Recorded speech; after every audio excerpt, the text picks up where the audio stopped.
But as the months passed, her secret grew harder to conceal.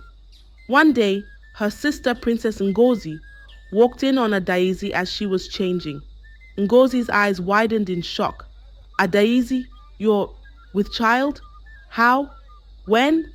Adaeze, with tears in her eyes, whispered, "Please, Ngozi, you mustn't tell anyone. It's complicated and no one would understand." Ngozi, though taken aback, replied softly, "Adaeze, you can't hide this forever. It will be known." Once upon a time, in a land filled with magic and mystery, there lived a princess named Adaeze. She was loved by her people for her kindness and bravery.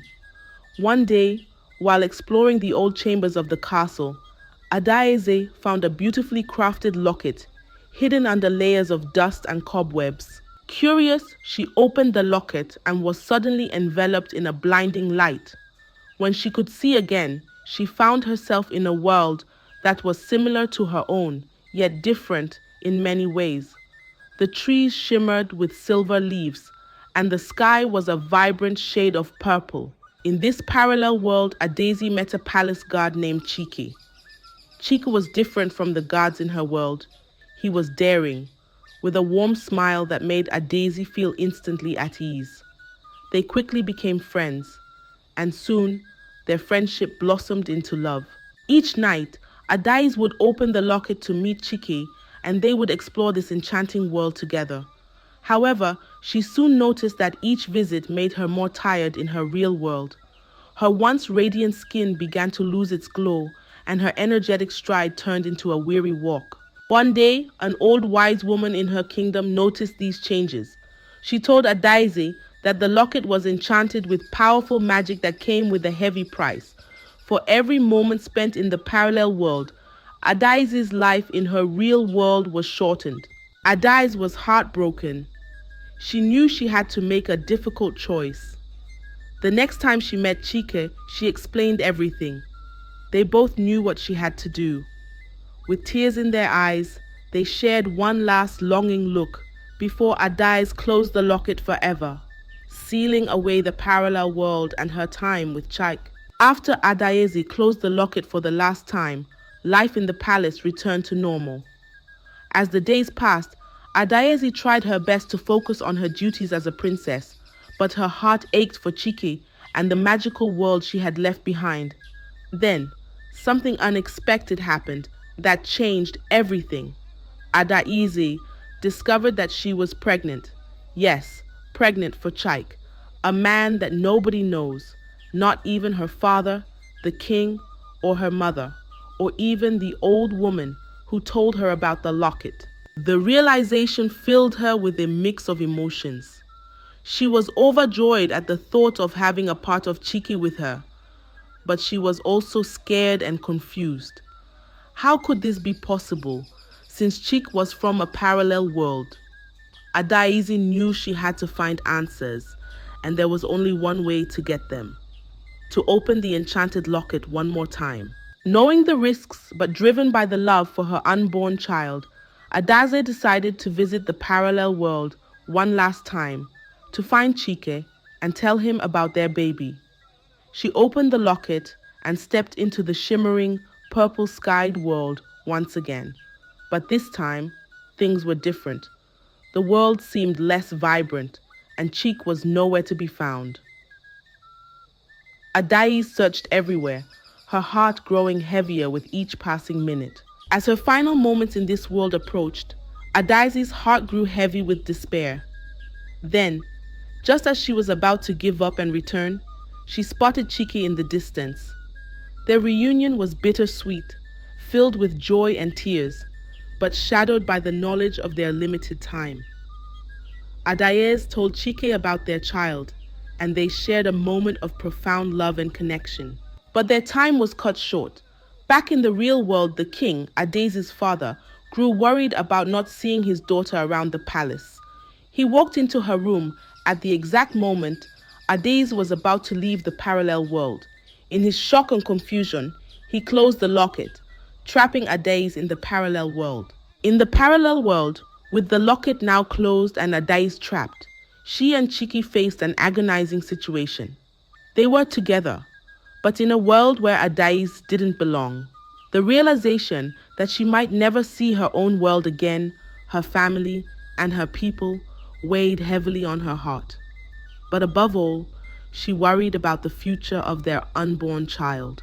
As they sought a solution, Adaeze and Chike learned of an ancient prophecy in the parallel world.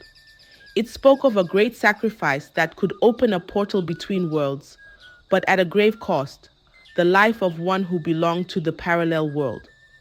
The only way for Adaeze to return was for Chike to give up his life. The decision was heart-wrenching. Chike, with a love as deep as the ocean, knew what he had to do.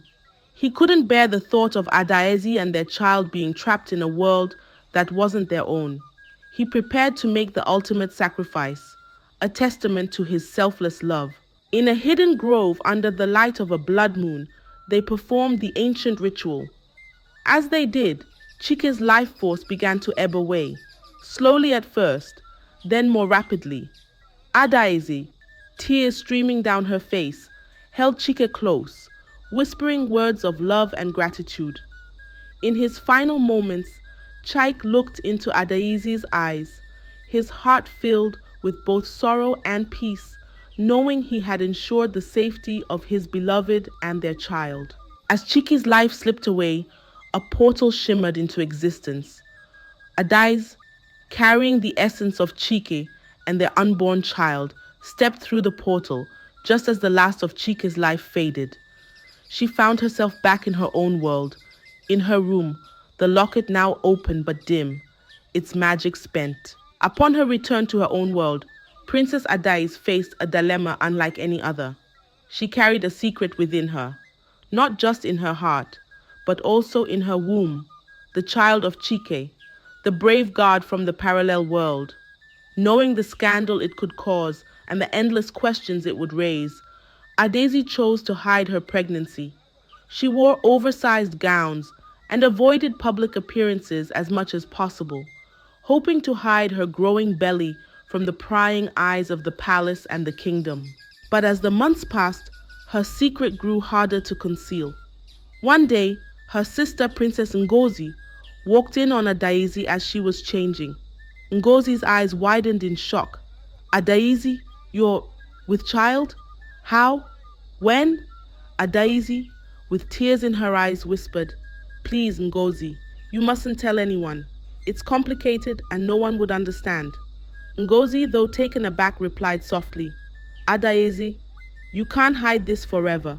It will be known." What they didn't realize was that their mother, Queen Nneka, had overheard their conversation. She stood outside the room, a hand to her mouth, her heart heavy with concern and confusion. She didn't confront them then, but the knowledge weighed on her. After several days of contemplation, Queen Nneka found the courage to speak to King Obinna. With a gentle but firm voice, she said, "My king, there is something you must know about our daughter Adaeze." King Obinna, sensing the seriousness in her tone, listened intently as Queen Nneka unraveled the truth. He was initially shocked, but his love for his daughter remained steadfast. They summoned Adaeze, who stood before them, her heart racing with fear. "Father, mother, she began, but her words trailed off. King Obinna, with a mix of concern and kindness in his voice, said, "Adaeze, my child, we know about your situation. You need not carry this burden alone." Queen Nneka added softly, "We are your family, Adaeze. No matter what, we stand with you." Months later, Adaeze gave birth to a healthy baby boy. She named him Chike, in honor of his brave father. The young prince had his father's eyes, and as he grew, it became clear he had inherited not just Chike's looks, but also his courage and kind heart. Adaeze often told Prince Chike stories of his father's heroism and love, ensuring that the memory of his sacrifice would live on forever in their hearts and in the history of the kingdom. I hope you enjoyed the story. If so, please subscribe to our channel and don't forget to turn on the notification bell so you'll get notified whenever I drop another video like this one.